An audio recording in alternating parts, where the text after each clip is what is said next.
Olá, olá, senhoras e senhores. Terceira parte da nossa aulinha sobre colonização portuguesa no Brasil. Agora nós vamos discutir as invasões estrangeiras ao território brasileiro. Tá bom? Então, para falar disso, eu quero começar de uma outra coisa. É o seguinte. Entre 1580 e 1640, Portugal se deu mal. Por que Portugal se deu mal? Porque ele se viu invadido pela Espanha. Entre 1580 e 1640, Portugal perdeu a independência. Portugal acabou sendo governado pela Espanha, um período longo, de 60 anos.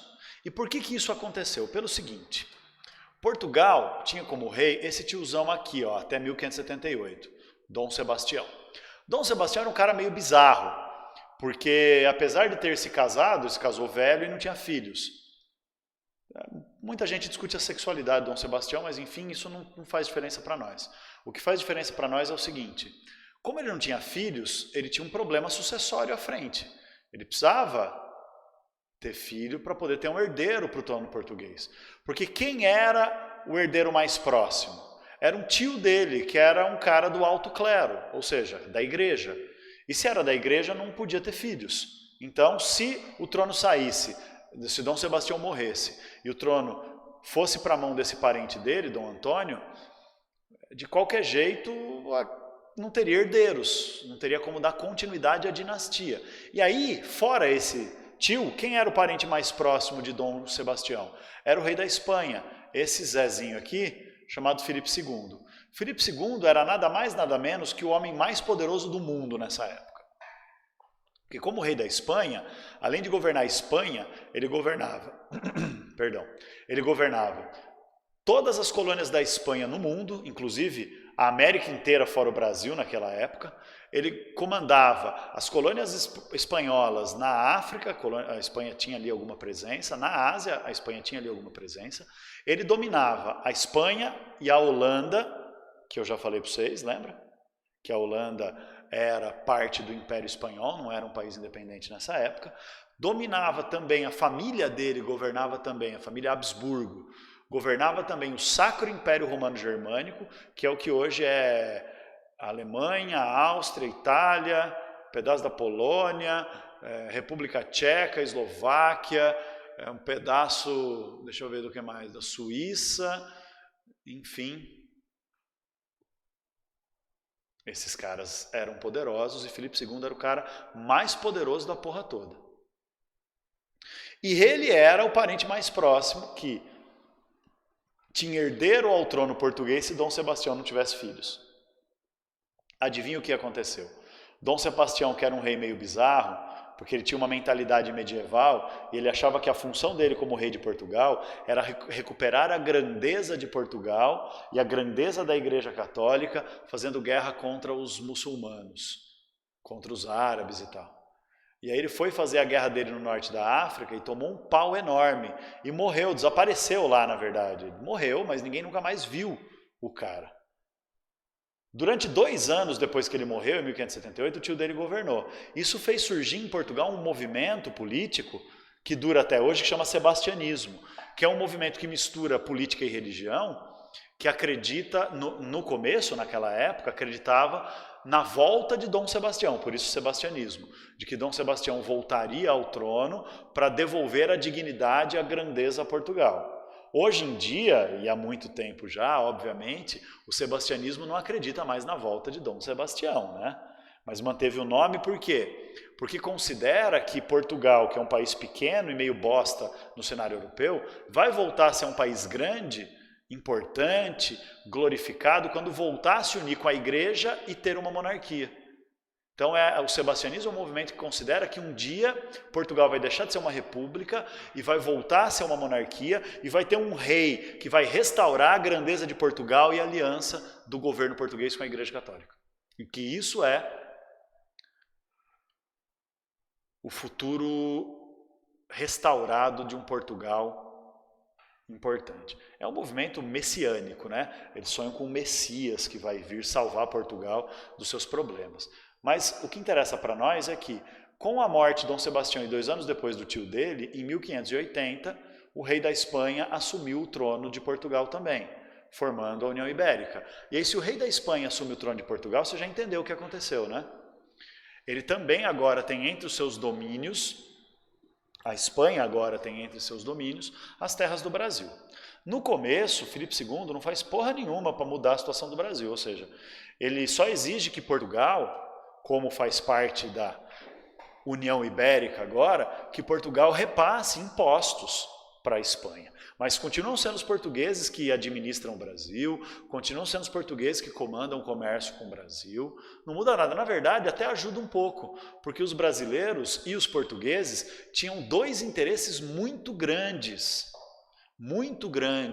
que não podiam pôr em prática porque tinha o Tratado de Tordesilhas separando o que era terra brasileira do que era terra portuguesa. Como agora a América é tudo terra brasileira, terra portuguesa, não, terra espanhola e terra portuguesa. Como agora era tudo terra espanhola, por causa da União Ibérica, então não tinha mais diferença. Então os brasileiros, que nós vamos ver no próximo videozinho, eles podiam atravessar o Tratado de Tordesilhas, porque era tudo terra espanhola, e Portugal e Brasil também era terra espanhola.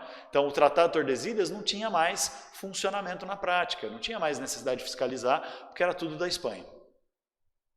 E tinha uma região lá no sul da América do Sul, que existe até hoje, que é a Bacia do Rio da Prata, onde fica Buenos Aires na Argentina e Montevideo no Uruguai, que por causa do Rio da Prata, que é um rio muito grande, muito importante, era o principal ponto de entrada de todo o comércio do interior da América do Sul. E os portugueses sempre quiseram participar daquele comércio ali no Rio da Prata, tentando invadir ali, tentando dar um jeito de montar uma colônia portuguesa ali. E eles montaram agora uma colônia chamada Colônia do Sacramento. E tudo bem eles montarem colônia ali, por quê? Antes não podia, porque era colônia da Espanha. Agora é tudo União Ibérica mesmo, os portugueses estão ali, beleza, vão ter a sua colônia ali na região do Rio da Prata para fortalecer o comércio português. Então, aparentemente, no começo, a União Ibérica nem foi uma coisa tão ruim assim para Portugal e para a burguesia portuguesa e para os poderosos aqui no Brasil. No começo. Mas aí a coisa muda por quê? Porque a partir de 1572, 72, a gente tem uma questão muito importante entre espanhóis e holandeses. Se liga. A Holanda era território da Espanha. A Holanda era dominada pela Espanha. Mas em 1572 os holandeses decidiram que não aceitariam mais o domínio espanhol, não aceitariam mais pagar impostos à Espanha e não aceitariam mais os abusos do governo espanhol, porque o Filipe II, que era um rei absolutista, ou seja, ele abusava do poder o tempo inteiro, ele tentava tirar a liberdade da Holanda se desenvolver por conta própria, ter sua própria religião e queria enquadrar a Holanda nas regras do resto do domínio espanhol. Ele queria ser absolutista, ele queria impor as leis dele, que chamavam ordenações filipinas. Ordenações filipinas. Né? O Filipe II, super modesto, chamou as suas leis de ordens de Filipe II, ordenações filipinas. E os holandeses não aceitaram isso. Então começa uma revolta na Holanda que vira uma guerra entre Holanda e Espanha, que é a guerra de independência da Holanda. Com o início da guerra de independência da Holanda, Espanha e Holanda estão em guerra, beleza? Só que o problema é o seguinte, a partir de 1580, a Espanha domina Portugal e domina o Brasil. Quem era o maior parceiro de Portugal para conseguir colonizar o Brasil? Quem financiava, quem investiu o capital, quem emprestou dinheiro para a colonização brasileira no Brasil conseguir ir para frente? Os holandeses. Então, o que a Espanha, o governo da Espanha vai fazer? Já que a Espanha comandava o Brasil e comandava Portugal, a Espanha vai proibir os portugueses de terem parceria com a Holanda. Vai impor um embargo econômico aos holandeses. Ou seja, nenhuma região governada pela Espanha podia ter parceria comercial ou fazer qualquer tipo de negócio com os holandeses. Os holandeses ficaram putos porque perderam sua maior fonte de lucro, que era explorar o açúcar do Brasil, refinar e revender, lembra? Os portugueses ficaram desesperados porque perderam sua principal fonte de financiamento e parceria para conseguir expandir a produção e o comércio de açúcar. E o plano da Espanha com isso qual era? proibindo essa parceria, enfraquecer a Holanda, vencer a guerra contra a Holanda e voltar a dominar a Holanda.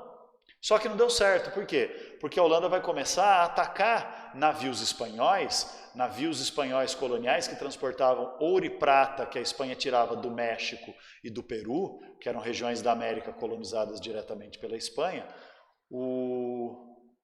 A Espanha vai criar uma empresa chamada Companhia das Índias Orientais para atacar esses navios, para atacar também navios espanhóis e portugueses que transportavam especiarias da Índia. Então a Holanda consegue se manter em guerra contra a Espanha roubando a própria Espanha, fazendo pirataria. Olha que da hora. E isso, mano, vai dar uma treta, é guerra, é pirataria, o pau comendo, o pau quebrando, o bicho comendo, ou o pau comendo, o bicho quebrando, ou o bicho quebrando, o pau comendo, enfim. O negócio estava foda para a Espanha, porque os holandeses tinham sangue no zóio e tinham muita grana para se manter na guerra, e grande parte dessa grana era roubando navios, assaltando, pirateando navios espanhóis e portugueses.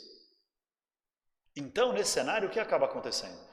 A Espanha vai fazer acordo com a Holanda e os holandeses voltam a ter comércio com o Brasil, mas depois, a partir de 1821, espanhóis e holandeses rompem de vez, eles voltam a entrar em guerra, numa outra guerra, a Holanda conquistou sua independência, uma outra guerra chamada Guerra dos 30 Anos, que era uma guerra que envolvia lá o Sacro Império Romano Germânico, a Espanha, a França, a Inglaterra, a Holanda, é quase como uma guerra mundial, assim, porque ao mesmo tempo que teve guerra lá na Europa entre Holanda, Espanha, França, Inglaterra e Sacro Império Romano Germânico, que hoje é Itália, Áustria, Alemanha e tal, além disso, tinha guerra entre esses países nas suas colônias na África, na Ásia e na América.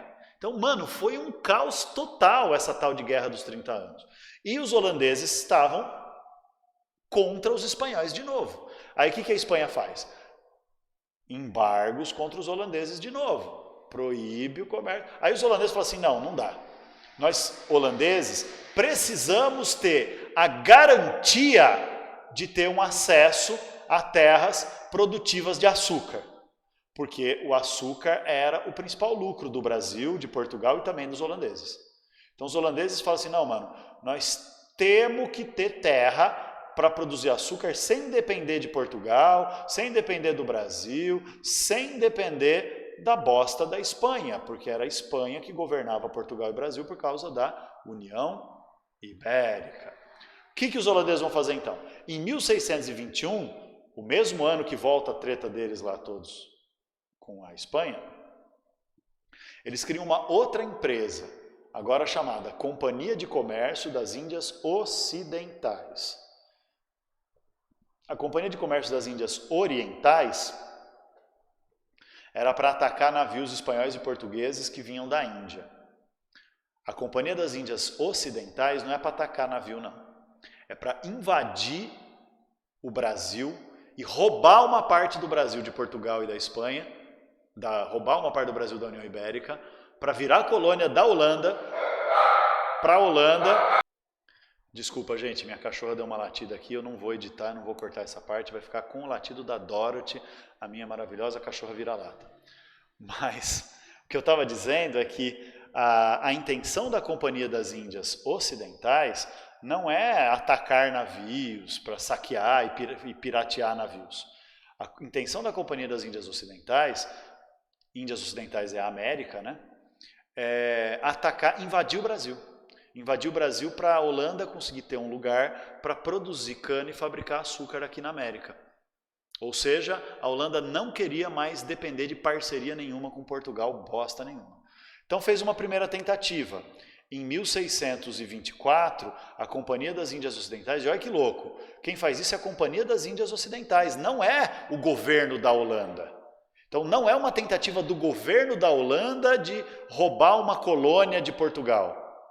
É da empresa holandesa. Então a empresa montou seu exército, a empresa montou seu grupo de administração para vir invadir uma parte do Brasil, militarmente tirar de Portugal o controle dessa parte do Brasil, dominar essa parte do Brasil e governar essa parte do Brasil. Era quase tipo uma privatização, era uma colonização privada de uma empresa sendo dominadora de uma colônia. É quase como se a Microsoft comprasse uma região do Brasil e falasse, essa região do Brasil, o Mato Grosso, vamos supor, agora é a colônia da Microsoft. Pensou que loucura? Pois é, Companhia das Índias Ocidentais. E aí eles vão invadir, a primeira tentativa é em Salvador. Eles são expulsos em menos de um ano porque eles não estavam tão bem organizados, não tiveram muito apoio da elite local, ou seja, os grandes fazendeiros brasileiros que viviam ali não apoiaram muito a invasão holandesa e principalmente Salvador era a capital do Brasil, a principal região produtora de açúcar e ali tinha muita presença de tropa portuguesa, então os holandeses fracassaram nessa primeira tentativa que durou apenas um ano. A segunda tentativa, os holandeses vão se reorganizar durante 5 anos, vão juntar grana na Companhia das Índias Ocidentais, vão se organizar melhor, vão aumentar sua força militar, vão melhorar seu processo de administração e a segunda tentativa de invasão vai acontecer e vai ter sucesso lá no Pernambuco. E vai durar 24 anos, de 1630 até 1654. Dá uma olhada aqui no mapa. A invasão acontece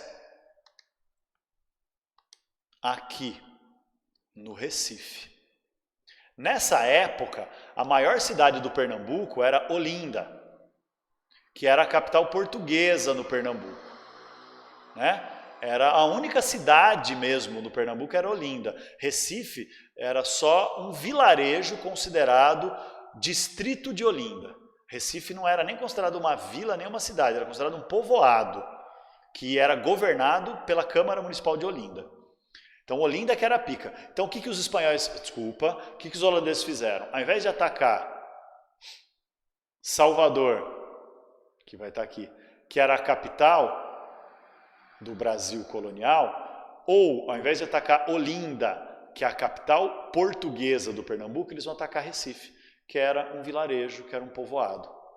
Pequenininho, um portinho meio bosta, que mal fazia comércio. Aí eles atacam aqui, dominam aqui rapidamente.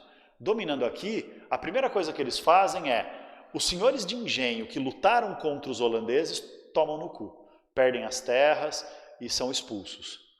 E aí os próprios holandeses vão se tornar senhores dessas terras, desses engenhos de açúcar. Já os fazendeiros do Recife, da região do Recife, que não resistiram aos holandeses, que não lutaram contra os holandeses, eles vão poder continuar nas terras. Mesmo sendo de origem portuguesa, mesmo sendo brasileiros, vão poder continuar nas terras e mais, vão receber enorme, porque como a Companhia das Índias Ocidentais tinha muita grana, vão receber enorme investimento, enorme apoio da Companhia das Índias Ocidentais, para melhorar a produção de açúcar e ficar ainda mais ricos. Resultado, rapidamente os senhores de engenho das outras regiões também não vão achar uma má ideia ser dominado pelos holandeses. O resultado disso é que, pela sua força militar nessa segunda invasão e pela sua postura de tentar ganhar o apoio dos grandes fazendeiros, ao invés de combatê-los e tentar tirar a terra deles, emprestar dinheiro, estimular e ajudar, os holandeses conseguiram dominar não só o Pernambuco inteiro, tá vendo? Essa área aqui produtora de açúcar do Pernambuco, mas o que hoje é do Rio Grande do Norte até o norte da Bahia.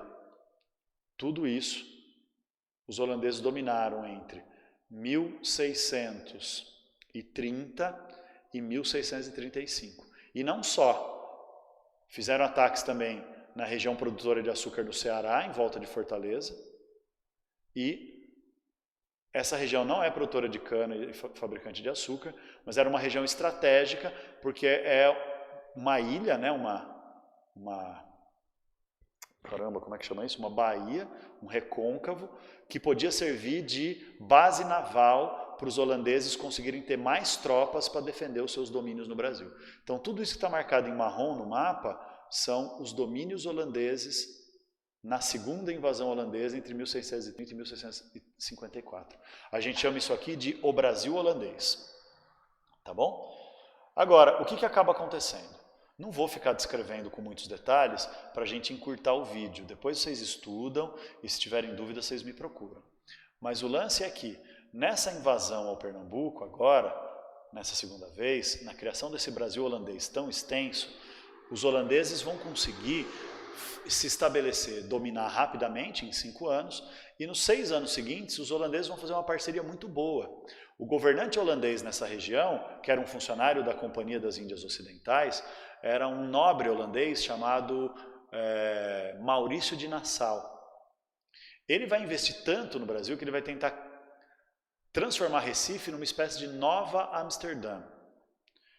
Então ele vai investir em arquitetura, em melhorias urbanas, arte, vai investir, enfim, na modernização do Recife, que vai virar uma cidade grande, maior que Olinda, mais importante que Olinda, mais rica que Olinda e com um comércio muito mais desenvolvido que Olinda. Então, Olinda acaba virando uma cidade secundária no Pernambuco depois, era a capital portuguesa, acaba virando uma cidade secundária por causa da presença holandesa no Recife, que tornou Recife uma cidade muito próspera e muito modernizada.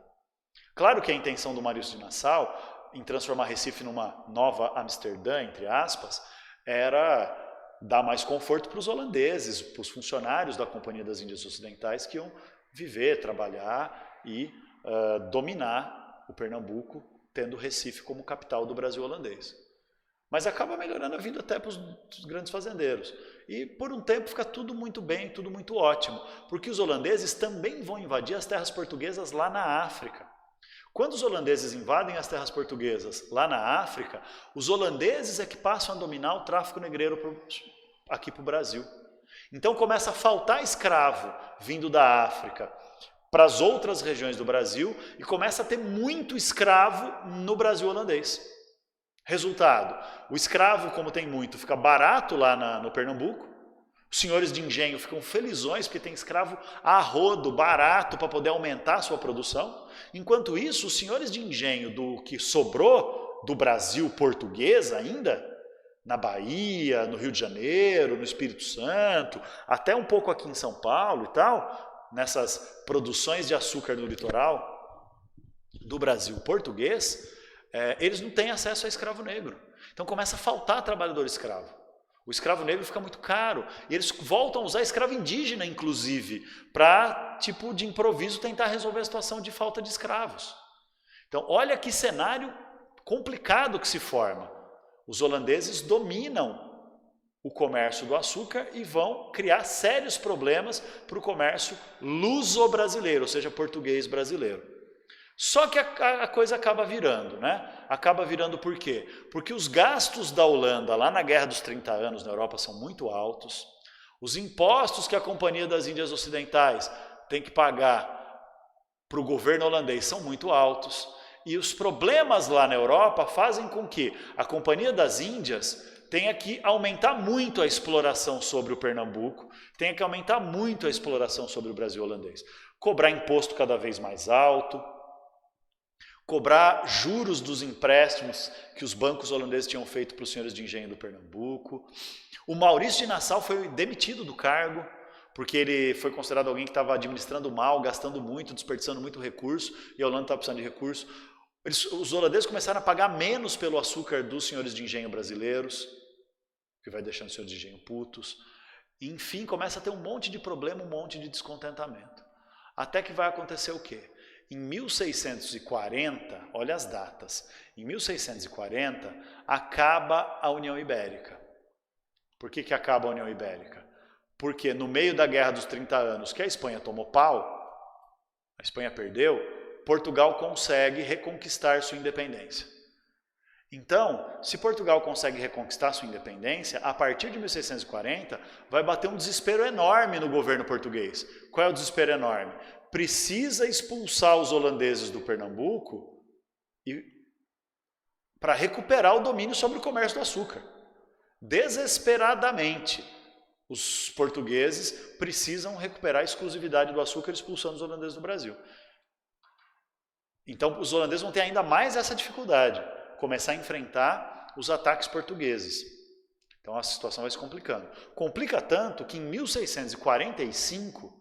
começa a última fase do domínio holandês, que é a fase do declínio. Tem uma revolta lá no Pernambuco, chamada Insurreição Pernambucana, insurreição quer dizer revolta, a Insurreição Pernambucana que luta pelo quê? Pela pela expulsão dos holandeses do Brasil. Então veja, alguns historiadores falam que a insurreição pernambucana nasceu por causa de um sentimento de pertencimento ao Brasil, pertencimento a Portugal, a gente chama isso de nativismo, sentimento de pertencer à sua região e não querer um domínio estrangeiro ali. Outros historiadores falam que isso nasceu por quê? Porque os senhores de engenho que estavam sendo prejudicados pelo domínio holandês, porque estavam cheios de dívida e estavam perdendo as terras, porque não estavam conseguindo pagar os empréstimos, porque estavam recebendo pouco pelo açúcar que vendiam, esses caras que comandaram a revolta por uma necessidade econômica. Alguns historiadores defendem que é as duas coisas ao mesmo tempo. Eu, pessoalmente, acho que é as duas coisas ao mesmo tempo. Que tem uma parte de sentimento nativista, o sentimento de expulsar os estrangeiros, porque cansamos da presença estrangeira, mas só cansamos. O que ajudou a gente a ficar cansado é porque está em crise, né? Porque o nosso interesse econômico está sendo prejudicado. Enfim, o fato é que a partir de 1645 começa essa revolta. Em 1648, no meio de toda essa confusão, os holandeses são expulsos lá da África. Então Portugal recupera e normaliza o seu tráfico negreiro, recupera e normaliza o seu comércio triangular, o que piora a situação no Brasil holandês, porque os holandeses não tinham escravos negros para vender para os senhores de engenho do Pernambuco, a situação vai ficando complicada. Isso piora só e aumenta ainda mais a revolta dos brasileiros pernambucanos contra os holandeses na região do Brasil holandês. E no fim das contas, em 1654, os brasileiros e os portugueses, muito mais os brasileiros que os portugueses, conseguem expulsar os holandeses do Brasil e acaba o domínio holandês. Tá bom? Por que eu foquei na dominação nos holandeses? Também teve invasão francesa no Brasil, 2 vezes. Teve uma invasão francesa no Rio de Janeiro, que é chamada de França Antártica, porque é mais ao sul, e outra invasão francesa no Maranhão, que é chamada de França Equinocial, ou França Equatorial, porque está na zona mais norte e na zona mais quente. Mas, inclusive os franceses fundaram a Fortaleza de São Luís, que deu origem à cidade de São Luís, capital do Maranhão. Chama São Luís por quê? Porque foi fundada por franceses. São Luís é o nome do rei Luís IX da França, que é considerado um santo pela Igreja Católica. Então, gente, houve outras invasões. Só que a invasão francesa foi em zonas secundárias. O Maranhão e o Rio de Janeiro não eram zonas tão ricas quanto Pernambuco ou Bahia, e duraram pouco tempo, e não tiveram assim uma força tão grande de mudar a situação do Brasil. A invasão holandesa mudou, teve consequências fundamentais. Primeira consequência, quando os holandeses são expulsos daqui, os portugueses acham que vão recuperar o domínio sobre o comércio mundial de açúcar. Só que não. Por que não? Porque a Companhia das Índias Ocidentais não volta para a Holanda chorando e fala assim: mãe, tomei pau, apanhei na rua. A Companhia das Índias Ocidentais vai fazer o quê? Invadir terras terras espanholas, colônias espanholas, lá na América Central, na região do Mar do Caribe, que são colônias que chamam Antilhas. Então os holandeses vão invadir as Antilhas. E as Antilhas ficam mais perto da Europa do que o Brasil, e as terras e o clima das Antilhas são tão bons quanto o do Brasil para plantar cana e fabricar açúcar. Com uma vantagem, durante o tempo que os holandeses estiveram no Brasil, eles melhoraram e desenvolveram técnicas de produção de cana e fabricação de açúcar muito mais desenvolvidas e muito melhores que os portugueses. Então o açúcar holandês das Antilhas era melhor, era mais barato e era mais rápido de transportar para a Europa do que o açúcar luso-brasileiro, açúcar português feito no Brasil. Então isso levou a um declínio da economia açucareira. Para você ter uma ideia, a venda de açúcar brasileiro no mundo durante o próximo século caiu pela metade. E o lucro caiu para menos da metade, porque os holandeses estão fabricando, um pouco depois os espanhóis também já fabricavam, um pouco depois os franceses vão fabricar, os ingleses vão também invadir Antilhas, invadir colônias espanholas na América Central, nas ilhas do Caribe, e vão fundar colônias. Então a França vai roubar metade da ilha espanhola, que era a colônia da Espanha, vai virar Haiti. A Inglaterra vai roubar a ilha da Jamaica e outras ilhas. Então, quer dizer, holandeses estão fabricando açúcar, espanhóis estão fabricando açúcar, franceses estão fabricando açúcar, ingleses estão fabricando açúcar, e essa concorrência toda faz o preço do açúcar baixar. Então, os portugueses vendiam metade do que vendiam antes da invasão holandesa. e ganhavam menos dinheiro porque o preço do açúcar caiu. Então isso leva a uma enorme crise do açúcar, que vai fazer Portugal falir quase, e essa quase falência de Portugal, essa crise do açúcar vai durar 40 anos, gente. Então, quer dizer, é uma crise muito, muito, muito longa. O Brasil está em crise faz o quê? 4 anos e está essa porcaria que nós estamos vivendo. Imagina 40 anos em crise a economia. Pois é. Então, isso vai bater um desespero nos portugueses, que vão, de um lado, ter que arrumar um novo parceiro, e vão acabar virando parceiro da Inglaterra agora, vão comprar produto industrial da Inglaterra para vender aqui no Brasil e comprar riqueza brasileira para vender para a Inglaterra. E aí Portugal vai ficar completamente dependente da Inglaterra e o Brasil junto. Portugal não vai conseguir se industrializar, não vai conseguir se modernizar, não vai conseguir se desenvolver, porque vai virar tipo uma filial da Inglaterra. Segundo, no desespero, o que Portugal vai fazer no Brasil? Portugal vai dar tiro para todo lado para tentar encontrar novas fontes de riqueza para compensar a queda do açúcar. Vai estimular expedições para o interior para procurar ouro e pedras preciosas, vai estimular a produção de gado, vai estimular a produção de algodão, vai estimular a produção de cacau e tabaco, fumo. Então, mano, vai virar um pega pra capar, ou seja, uma corrida desesperada de Portugal atrás de novas oportunidades financeiras, econômicas, para desenvolver lucro através da exploração do Brasil. Mas isso é o assunto para a gente entender, então, a expansão do território brasileiro. Como é que Portugal deixa de ter uma colonização só no litoral, como eu mostrei na aula de economia, e vai começar a ter uma colonização mais para o interior, buscando novas fontes de lucro. Tá bom, pessoal? Então, eu vou encerrar por agora essa aula, essa parte da aula, né, sobre a invasão estrangeira. Muito obrigado pela atenção de vocês. A gente continua na próxima videoaula.